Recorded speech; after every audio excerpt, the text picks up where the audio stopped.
Bienvenue au podcast La tête dans les poubelles, le podcast dans lequel on jase environnement, mode de vie zéro déchet et minimalisme. Cette semaine à l'émission, nous recevons Philippe Chouanière de Oneka Element qui discute avec nous de son parcours entrepreneurial. Bonne écoute! Bon. Alors, bon matin Philippe. Comment vas-tu ce matin? Très bien, très bien. Merci, Super. toi? Et ça va super bien. Encore une fois, merci beaucoup d'avoir accepté l'invitation pour le podcast La tête dans la poubelle.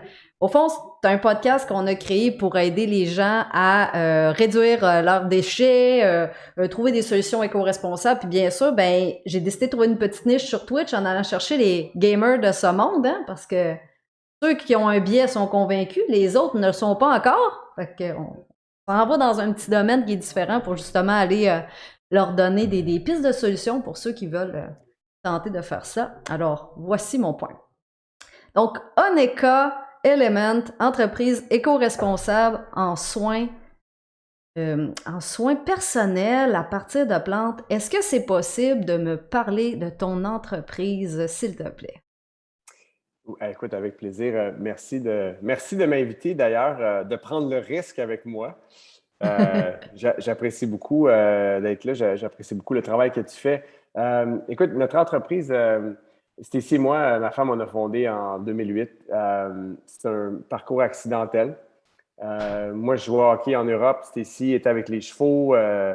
On voyageait, on tripait. Tu sais, on avait le désir de partir une entreprise qui allait avoir un impact positif sur la santé et l'environnement. On est d'accord qu'il y a 15 millions de façons de faire ça. Mais Et puis, absolument. ouais, fait que, on n'avait pas une idée claire. Tu sais, mes parents ne sont pas méculteurs. On pensait peut-être reprendre le verger de façon bio, nanana. En tout cas, donc, longue histoire courte, on rencontre un chimiste qui nous dévoile, qui nous introduit au monde des soins corporels. On comprend le lien avec la santé, la toxicité des ingrédients sur la peau, puis l'impact sur l'eau. Puis on se lance là-dedans sans savoir ce qu'on fait. Donc, 14 ans plus tard, on est rendu ici. Écoute, la ferme, là. Mais t'as fait une belle petite ferme avec des plantes. Tu disais que tes parents étaient pomiculteurs, c'est bien ça que j'ai compris? Exact. Donc, Exact. est-ce que les parents étaient impliqués au début lorsque cette idée-là est venue de vraiment concevoir des produits à partir de vos propres plantes? Parce que là, c'est pas juste, je parle d'un chimiste, je fais des produits, c'est je dois gérer aussi la terre et je dois gérer l'entreprise. Alors, c'est quoi les difficultés qui viennent avec Écoute, ça? ouais, il y a une j'entends une couple de questions. La première, est-ce que mes parents étaient impliqués? La réponse, c'est non. En fait, ils riaient de nous autres. Ben, ils riaient de nous autres gentiment, mais comme, qu'est-ce que vous faites là, tu sais? Euh, donc, l'idée de faire pousser nos plantes est arrivée plus tard. Ça n'a pas été l'élément déclencheur. L'élément déclencheur, c'est l'opportunité s'est dévoilée. On est sauté à pieds joints. On ne savait pas ce qu'on faisait. Puis, à un moment donné, bon, on a commencé à acheter des plantes, des plantes bio, tu sais. Puis là, on s'est dit, hey, qu'est-ce qu'on fait là, nous autres, acheter de l'ortie à tel ou tel endroit, tu sais. Ça C'est pousse comme. au Québec, tu sais. Ouais, tu sais, on a plein chez nous. Puis la ferme qu'on a achetée en 2013, c'était une ferme que mes parents puis leurs associés avaient achetée quelques années avant. C'était un ancien verger de pommes qui est voisin, l'autre bord du chemin du verger familial. OK. Donc, ça n'a pas toujours été dans la famille. Puis, ça donnait que cette ferme-là était tellement parfaite pour nous parce qu'elle était abandonnée. Donc, quel bel endroit pour commencer de la culture bio, puis de la récolte dans l'état sauvage aussi, qui est quand même importante pour nous. Euh, donc, la ferme n'était pas dans la vision originale. Elle s'est comme dévoilée avec le temps, puis on l'a su, tu sais, Stécie et moi, on est très intuitifs, très instinctifs, puis quand on allait là, on était comme, tu sais, on était comme en amour, là, puis c'était pas rationnel. On n'avait pas les sous ni les moyens ou peu importe, mais Fait que c'était tu sais, une bulle, là. Vous avez eu une bulle au départ, là. ouais, on a osé rêver, tu sais, on a osé écouter notre feeling, puis tu sais, matérialiser ce rêve-là. Euh, Puis on est extrêmement privilégié qu'on ait été supporté. Évidemment, le transfert interfamilial est très différent d'un achat normal avec des étrangers où est-ce que c'est tout avec. Tu sais, il y a eu un transfert sur quelques années, c'est ce qui nous a permis de matérialiser cette transaction. beaucoup de gratitude envers mes parents, leurs associés à ce niveau-là. Puis c'est ça. Puis là, on a commencé à cultiver et récolter des plantes à la ferme. C'est un peu une révélation qui est arrivée. C'est comme, on s'est dit, hey, on achète des plantes, qu'est-ce qu'on fait là? La praille, l'ortie, c'est comme on est capable de faire ça, là. Il y en a plein, là, tu sais. Donc, Au niveau, tu sais, parce que là, c'est ça, c'est quelque chose qui peut pousser quand même au Québec. Il y a certaines difficultés. Juste pour avoir la certification bio, en Écosse, si je ne me trompe pas, vous avez la certification biologique? la ferme est certifiée biologique. Ça, c'est une belle distinction. Fait que les produits, on a le désinfectant à main qui est certifié bio. Tous les produits contiennent des ingrédients certifiés bio, mais ce n'est pas tous les produits qui sont certifiés bio. Ça, je veux vraiment être clair là-dessus. Par contre, la ferme les certifie. Donc, tout ce qui vient de la ferme est certifié bio. Puis, les plantes qu'on achète, on achète beaucoup de plantes avec la Clé des Champs, qui est une entreprise québécoise Oui, absolument. remarquable, qu'on encourage les gens à aller visiter leur jardin. C'est absolument magnifique. Marie, la propriétaire, est une amie, une mentor pour nous, puis leur entreprise est une inspiration pour nous. Donc, c'est ça. Donc, au fond, bon, l'idée des plantes est venue par après, l'idée de la récolte, il y a eu un transfert, les plantes sont biologiques, mais les produits ne sont pas tous biologiques. Ensuite vient l'idée de concevoir des produits. Bon, au fond, il faut mettre ça en marché. Il faut mettre ça en marché, ces produits-là. Quelle a été ta plus grande difficulté? Parce qu'on s'entend qu'arriver sur le marché, présentement, bon, oui, vos produits sont vendus en vrac. Oneka, c'est quand même devenu, au niveau du vrac, une référence, on ne se le cachera pas, là, au Québec. Mais au début, ça a été quoi la difficulté pour faire entrer vos produits, pour vous démarquer du marché? Parce que L'Oréal de ce monde, là, ils ont une place incroyable sur les tablettes. Mm-hmm. En fait, je pense que c'est la première fois que je me fais poser cette question-là. Là. Moi, j'aime ça, la question. Bon, là, ramenons-nous il y a 14 ans. Là. Okay. Le marché des produits naturels, le marché du vrac n'est pas ce qu'il est aujourd'hui. Absolument. Il y a beaucoup de gens qui se sont tournés vers ça. Fait que le marché a grandi beaucoup. Mais il y a 14 ans, il y avait moins, disons, d'options. Il y avait moins de joueurs dans le marché, je pense, objectivement. Oui, quand même, c'est vrai. Fait que, je te dirais, le plus grand défi pour nous, c'est un défi qui reflétait nos connaissances puis nos faiblesses. En fait, c'est qu'on n'avait vraiment pas compris l'importance du packaging, du branding, l'image, la beauté. Okay? Ça, on n'avait vraiment pas compris. Le côté marketing qui souvent va faire toute la différence. On n'avait pas compris ça. Je te dirais, je pense que ça a pris 4 ans avant qu'on le comprenne. Puis c'est un ami à nous qui, en fait, l'ancien PDG de Rise, là, Julian, qui nous a dit, ben, si vous êtes sérieux là, avec votre business, là, vous devriez vraiment considérer refaire votre packaging. Puis, tu sais, notre chemin à ce niveau-là, il était un peu ridicule. On a commencé avec des étiquettes qui coulaient. On n'avait pas laminé pour pas avoir de plastique. Oui, absolument, pour pas avoir de plastique. Fait que là, ça coule. L'encre, elle coulait. Fait que là, un moment donné, j'ai une madame qui m'a dit, ben, tu m'as scrappé ma sacoche. Comme, pardon? Oh mon Dieu. Elle dit, j'ai mis ta bouteille au chalet, j'ai mis dans ma sacoche. Puis là, c'est l'encre toute. Fait que là, j'ai fait comme moi, OK. Puis c'était juste comme, objectivement, notre packaging était pas vraiment beau. Là, c'était très grano, très... je dis pas que grano est pas beau. C'était très, très rudimentaire. Ça reflétait pas la qualité.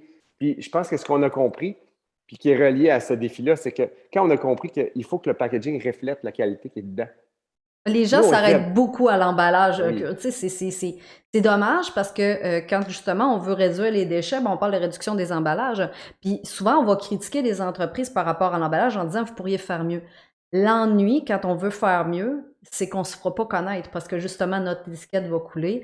Notre emballage ne se démarquera pas sur la tablette. Les compétiteurs, eux, qui sont sans scrupule d'une certaine façon, verront pas la problématique, eux, de continuer de faire du plastique. Donc, toi, tu ne réussis pas à percer le marché parce que ton branding et ton emballage n'est pas à la hauteur de ton produit.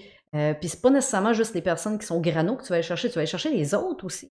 Oui. C'est quand même ça. Absolument. Puis alors, en 2012, quand on a fait un changement de packaging, d'image, puis à l'intérieur de 3 mois, nos ventes ont augmenté de 25 %. C'est incroyable à quel point le contenant est important. Moi, ça me fait toujours capoter. On parle souvent de l'être humain, puis on dit l'être humain, si tu as une belle apparence, ça va mieux vendre que X ou Y, Z. On trouve ça dommage. mais c'est notre société est ainsi faite. Puis pour les produits, c'est la même chose. Les produits n'y échappent pas. Hein. On veut que ça soit beau, on veut que ça soit épuré. Puis même, Honeka a refait son branding. Moi, j'ai vu les deux changements de branding d'Honeka. Donc, au début, je vous ai pas connus, mais j'ai connu l'emballage d'avant. L'emballage d'aujourd'hui qui est beaucoup plus épuré encore. Donc, qu'est-ce qui a ramené Honeka à rechanger le branding à nouveau? C'est des petits. Écoute, le gros changement, on l'a fait en 2012. Puis après ça, on a refait des petites améliorations allégées.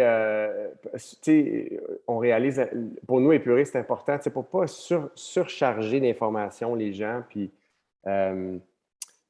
lui offrir la distinction, dans le fond. Là, ultimement, la grande, grande révélation pour nous, c'était il faut que ce que l'on voit reflète la qualité qui est à l'intérieur. Puis la qualité à l'intérieur, c'est une de nos plus grandes distinctions. Fait que le packaging nous empêchait de communiquer ça. On me pose une question dans le chat. Honeka, ça vient d'où? Oui. Quoi le nom Honeka? Ouais, exact. Fait que Honeka vient du langage Mohawk. Ça veut dire l'eau. On a choisi ce mot-là parce on adore le mot. On adore la signification, le lien avec l'eau. C'est un mot qui se dit bien en Mohawk, en français, en anglais. Puis c'est une façon pour nous d'honorer le territoire. On n'est pas sur un territoire Mohawk ici, on est sur le territoire Abénaquis à Fredericksburg. Mais c'est un mot le territoire Mohawk n'est pas très, très loin. Là, donc, sans s'approprier de la culture, sans en parler beaucoup, ben, on a adoré ce mot-là. C'était très, très intuitif. Au lieu de choisir un nom indien, je disais en Inde, là, ou d'autres cultures, mais on était comme, soyons proches de notre héritage du terrain sur lequel on est. Allons chercher, au fond, l'héritage des plantes par rapport aux Premières Nations, là, plutôt que d'aller chercher justement, parce que souvent les produits, de ce que moi j'ai remarqué, on a beaucoup de produits naturels, comme on parle de l'Inde, on va parler inspiré du Japon, ben, des pays asiatiques aussi. Donc, j'ai remarqué beaucoup de produits qui portent ces noms-là. Fait que, OK, ben, je trouve ça super intéressant quand même de savoir qu'on a vraiment essayé de rester local le plus possible avec ces produits-là. C'est intéressant. Oui, un petit truc à ajouter, c'est que en 2008, pour nous, là, il y a beaucoup de conversations sur le respect des cultures autochtones. Puis pour nous, on n'en parle même pas parce que ça fait partie de nous. C'est même pas, puis en 2008, on choisit ce nom-là. C'est pas, on pense pas 15 fois à ça. C'est comme nous, c'est intuitif. C'est comme, regarde, c'est une belle façon d'honorer. Avant avant beaucoup de ces conversations-là qu'on a aujourd'hui, l'appropriation culturelle, nous, ça n'a absolument rien à voir. C'était innocent, puis bienveillant de juste vouloir connecter. Fait que je le mentionne, parce qu'il y a beaucoup de conversations là-dessus en ce moment. Oh oui, c'est sûr, absolument. Puis on a un respect, une reconnaissance profonde envers les Premières Nations. Puis pour nous, c'est une belle façon de faire hommage à ces cultures. L'autre question que j'avais pour toi, donc, par rapport au plastique. OK, là, est-ce que Honeka a commencé par le vrac ou a commencé par les emballages? Parce que le vrac est arrivé d'une idée de vouloir réduire les déchets, donc d'être cohérent avec vos valeurs d'entreprise. Maintenant, on se questionne par rapport justement au plastique. Je sais qu'on en a discuté dernièrement quand on s'est rencontrés sur justement votre page Facebook Honeka pour la discussion qu'on a eue, mais qu'est-ce que vous avez fait pour compenser par rapport au plastique? Ta première question, est-ce qu'on a commencé avec le vrac ou les bouteilles? On a commencé avec les deux. Les deux en même temps, OK. Oui, fait qu'on a commencé, écoute, au début, on avait 4 produits. Puis, je me souviens, on avait des chaudières de 20 litres, puis il y avait quelques magasins qui nous demandaient ça. Ben oui, on va te faire ça, avec plaisir. Ça avait du sens. Ça avait du sens au niveau pour que les gens sauvent des sous, puis pour que les gens puissent réutiliser leurs bouteilles, qui sont très bonnes pour bien des fois.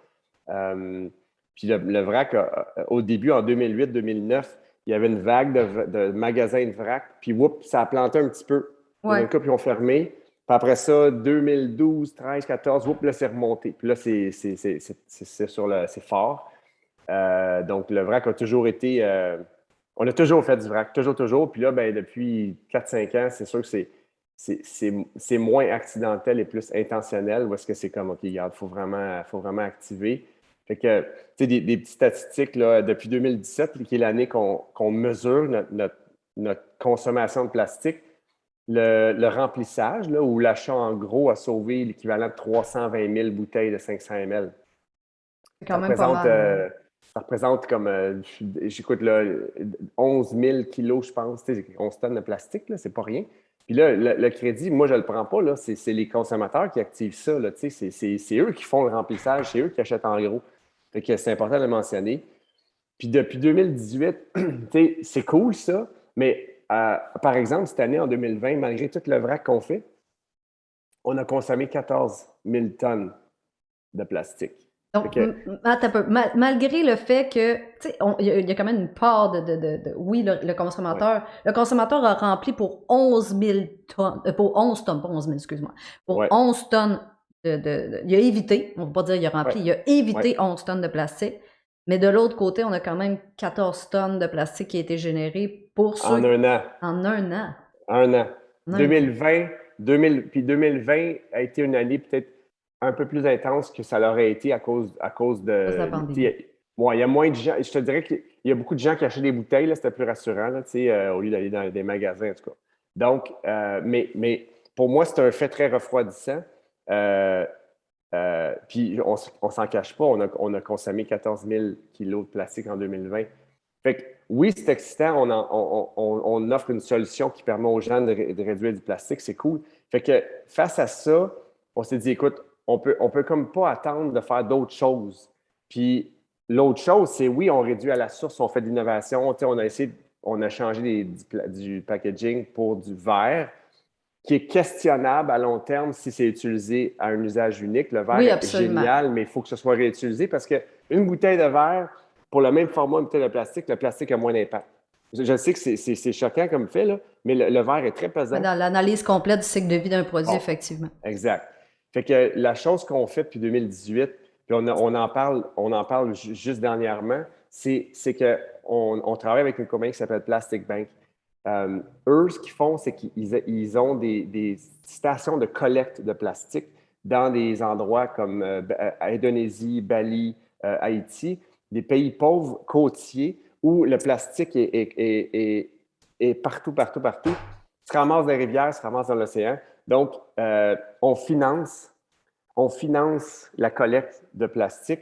Puis à partir du 1er janvier de cette année, chaque bouteille Oneka qui est vendue retire ou prévient 3 bouteilles de plastique à entrer l'océan. Fait que c'est imparfait, sauf que ça fait en sorte que tout le plastique qu'on consomme, le 14 000 kilos, il est tout retiré. Fait que c'est une compensation, c'est une béquille, c'est un pansement, c'est vraiment pas parfait. Mais nous, c'est notre façon de prendre notre responsabilité. Fait que combinaison d'offrir les solutions de remplissage où les gens réutilisent leurs bouteilles, on sauve à la source, puis vendre des plus gros formats, on sauve à la source, et la compensation qui est hautement imparfait. Soyons honnêtes, là, on pollue pareil. Là. Je veux dire, Ouais, sauf que.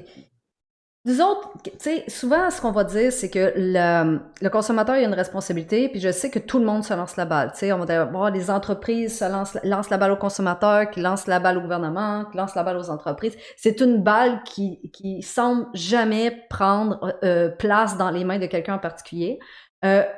Dans ce qu'on a découvert dernièrement, dans les dernières statistiques, le fameux GIREC qui est sorti dernièrement, que peut-être que tu as vu passer, là, que la fin du monde s'en vient, puis tout le monde capotait. Mais ce qu'on essaie de dire, c'est bon, le consommateur est responsable d'une part, les entreprises d'une autre, et l'industrie, parce qu'une PME puis une industrie, on s'entend que ça n'a pas le même impact au niveau environnemental. Quand on voit des entreprises qui tentent de se démarquer, tu sais, on parlait d'Oneka, donc vous avez des solutions en vrac, vous avez des solutions pour le consommateur éco-responsable, vous avez des solutions pour essayer de compenser votre impact carbone, puis en tant qu'entreprise, ben vous ne voulez pas nécessairement mourir demain matin, parce que votre but, c'est de permettre à des personnes d'utiliser des produits qui, au final, dans l'environnement, vont avoir un impact neutre. Demain matin, les gens n'arrêteront pas de se laver les cheveux, n'arrêteront pas de se mettre de la crème sur le corps. Donc, ce qu'on veut, c'est pas. On veut pas qu'une entreprise comme Oneka arrête de vivre, au contraire. On voudrait que toutes les grandes fassent comme Oneka. Je pense pas qu'il faut se sentir coupable comme petite PME de tenter de faire l'impossible. Je pense juste que de s'adapter, c'est la meilleure des solutions, puis la meilleure des choses qu'on peut faire. Puis de ce que je comprends depuis les plusieurs fois qu'on s'est parlé, c'est ça qui arrive avec l'entreprise. Donc, Mhm. je pense que tu as le droit de te donner une petite tape dans le dos, là. C'est correct. Merci. Tu sais, c'est sûr, on est content, comment je pourrais dire?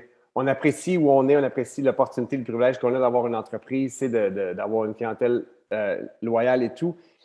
On est juste insatisfait. Tu sais, c'est juste qu'on ne peut pas arrêter là. Tu sais, Non. peu importe ce qu'on a fait en arrière. Puis pour nous, je te dirais, en lien avec ton point, c'est que on n'attend pas que le gouvernement vienne imposer quelque chose. On s'impose une taxe. On s'impose une taxe de plastique. Puis on se dit, nous, en ce moment, là, non seulement on est neutre, on est positif, c'est-à-dire qu'on retire plus. Puis c'est imparfait, là, c'est imparfait, mais on retire plus de plastique qu'on en consomme.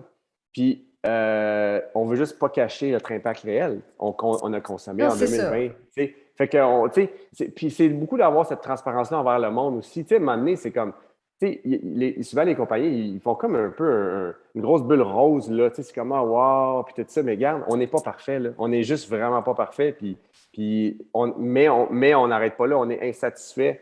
Cette imperfection-là nous continue à À faire du avancer, développement. innover. Tu sais. Justement, par rapport à l'innovation, on parle d'imperfection. Est-ce qu'Odeka a déjà pensé les coups d'avance dans le jeu d'échecs? T'sais, avez-vous déjà comme au niveau juste du packaging, des emballages, avez-vous déjà commencé à discuter par rapport au futur, par rapport à ça? Oui, complètement. Tu vois, pour nous, là, OK. Alors, on parle de packaging, on parle de valeur d'entreprise, on parle de plantes bio. Au final, là, les produits Oneka sont appréciés à cause de leur qualité, à cause de leurs arômes, de leur expérience, de la performance qu'ils offrent, de résultats. Fait qu'au final, en avant, il faut qu'on continue à offrir ça. OK? Pourquoi les gens payent plus cher pour Oneka par rapport à, mettons, d'autres produits potentiels? C'est la qualité, l'arôme, l'expérience que les gens vivent. Fait qu'il y a plein de possibilités en avant. OK, on peut faire des produits concentrés. On peut faire des produits en barre. OK? Puis on est tous en train de travailler là-dessus. Produit en Sauf que pastille, parce que là, c'est la en mode, là, les pastille, pastilles. yes. Mais ça a du sens, t'enlèves l'eau. T'enlèves l'eau. Là, moi, je ship de l'eau en ce moment. C'est cool, mais c'est ridicule. Donc, avec Tu une sais? pastille, tu diminues le coût de ton transport, le coût de ton emballage, puis tu permets au consommateur de Ben oui. maximiser la durée de vie de son produit parce qu'il coupe la pastille en deux. Donc, Exact, exact. La question, c'est comment est-ce que nous pouvons faire ça en conservant l'expérience, l'arôme et la qualité. C'est ça mes défis. Parce que moi, je ne peux pas juste lancer des produits en barre si c'est la moitié de la performance. C'est pas ça ma promesse. Ma promesse, c'est plusieurs choses. C'est la qualité, c'est le naturel, c'est le bio, c'est le moins de plastique possible. Mais l'expérience, je ne peux pas compromettre l'expérience. Fait que l'eau peut faire varier la qualité d'un produit, la quantité, c'est oui. tellement variable. Oui. Puis le cheveu tu sais, on sait comment le cheveu est particulier et délicat. Tu sais. Puis je pense qu'il y a des bons produits en barre en ce moment euh, pour une partie du marché, mais pour bien du monde, Moi, ça ça marche. marche pas, je te le confirme. Mais c'est ça. Fait que là, on travaille. Tu sais, comment est-ce que nous pouvons lancer des produits en barre qui fonctionnent réellement au même niveau que nos produits liquides? Parce que là, c'est à ça qu'on est comparé en ce moment, là. Tu sais, OK. tu sais, tu me parles les coûts. C'est sûr, si on peut offrir une gamme de produits sans eau, t'imagines? On vient d'enlever, tu sais, shipper de l'eau. Shipper de l'eau, du liquide, ça prend un packaging.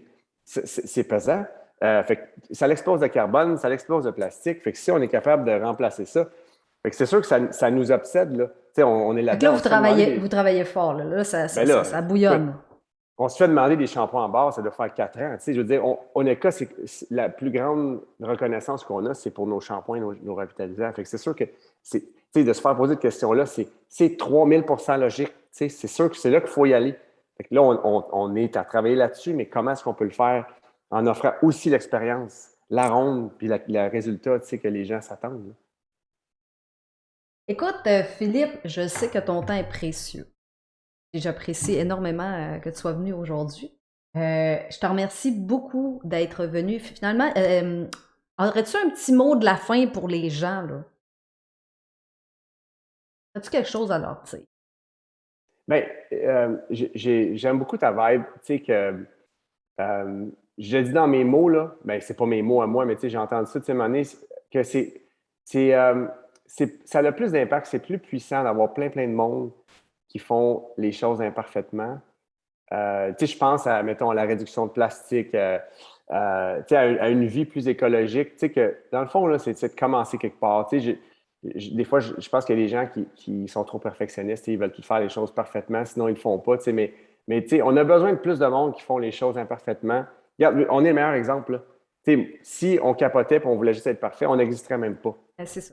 Parce qu'on est imparfait. Tu sais. Sauf qu'on fait une différence, puis je pense que ce que j'ai goût de partager, c'est l'impact que les consommateurs ont. Ultimement, la boss, c'est les consommateurs. C'est eux qui ont le cash, c'est eux qui payent. Puis il y a l'art Varidel dans le consommateur a le pouvoir. C'est juste de comprendre, de réaliser que nous avons le pouvoir comme consommateurs.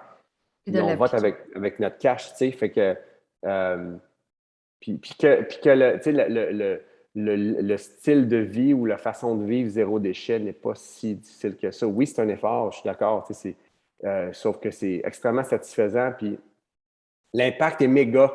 Tu sais, l'impact d'une personne sur une semaine, un mois, un an est méga. J'ai le goût de partager ça, tu sais, d'inviter les gens à vraiment comme. Puis je sais que tu as beaucoup de gens dans la communauté qui sont déjà engagés, mais d'autres gens aussi qui sont plus nouveaux. Oui, n'hésitez pas à essayer. Ça peut avoir l'air gros, mais des fois, juste le fait d'amener votre bouteille d'eau puis de la remplir, ça peut être quelque chose d'assez intéressant. Écoute, si ça vous tente d'aller consulter les produits Oneka, je vous invite vraiment à aller visiter leur site internet. Je vais vous mettre le lien dans le chat. Donc, notre invité du jour, c'est Philippe Chouanière, cofondateur de Oneka Element, une entreprise de produits de soins personnels entièrement naturels au Québec. Donc, je vous invite à visiter leur site web au onekaelements.com. Philippe, un grand merci. Écoute, à une prochaine fois peut-être, puis je te laisse là. Merci beaucoup. Hey, bonne journée à toi. À bientôt. Bonne journée.